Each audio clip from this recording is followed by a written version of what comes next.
আপনি নিশ্চয়ই অনেককে বলতে শুনেছেন যে গান্ধীজি পকেটে থাকলে পৃথিবী হাতের মুঠোয়। তবে আপনি কি জানেন কেন ভারতীয় নোটে শুধুমাত্র গান্ধীর ছবি দেখা যায়? চলুন আজ জেনে নেওয়া যাক। মহাত্মা গান্ধীর জন্মবার্ষিকী উপলক্ষে নোটে গান্ধীজির ছবি বেরিয়েছিল প্রথমবার। সেই নোটটি 1969 সালে আরবিআই জারি করেছিল। সেই সময় যখন নোটটি ইস্যু করা হয়েছিল তখন এটি ছিল 1 টাকার নোট। সেটির উপর মহাত্মা গান্ধীর ছবি লাগানো হয়েছিল। হ্যাঁ, তার সঙ্গে মহাত্মা গান্ধীর আশ্রমের ছবিও ছিল। 18 বছর পর 1987 সালে 500 নোটেও গান্ধীজির ছবি ছাপা হয়েছিল। সেটাও আরবিআই জারি করেছিল।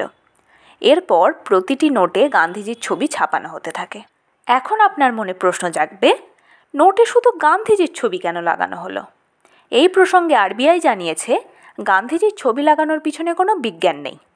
নোটগুলিতে যদি কোনো চিহ্ন ব্যবহার করা হয় তা সহজেই অনুলিপি করা যেতে পারে, মানে কপি করা যেতে পারে।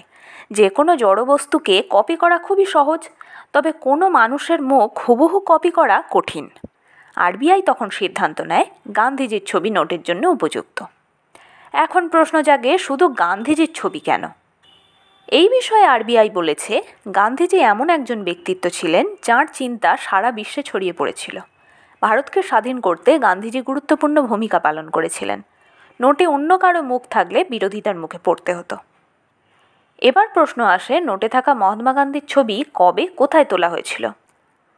ভারতীয় নোটে ব্যবহৃত মহাত্মা গান্ধীর ছবিটি কিন্তু হাতে আঁকা নয়, এটি একটি ছবি থেকে নেওয়া হয়েছিল। জানলে অবাক হবেন, এই ফটোগ্রাফটি তোলা হয়েছিল আমাদের কলকাতাতেই। 1946 সালে কলকাতার ভাইসরয় হাউসে তোলা হয়েছিল ছবিটি।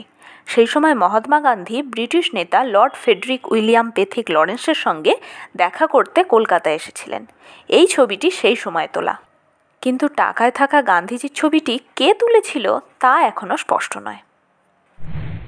ভিডিওটি ভালো লাগলে অবশ্যই লাইক এবং শেয়ার করবেন, আর চ্যানেলটি সাবস্ক্রাইব করে আমার পাশে থাকুন। ভালো থাকবেন, সুস্থ থাকবেন। নমস্কার, ধন্যবাদ।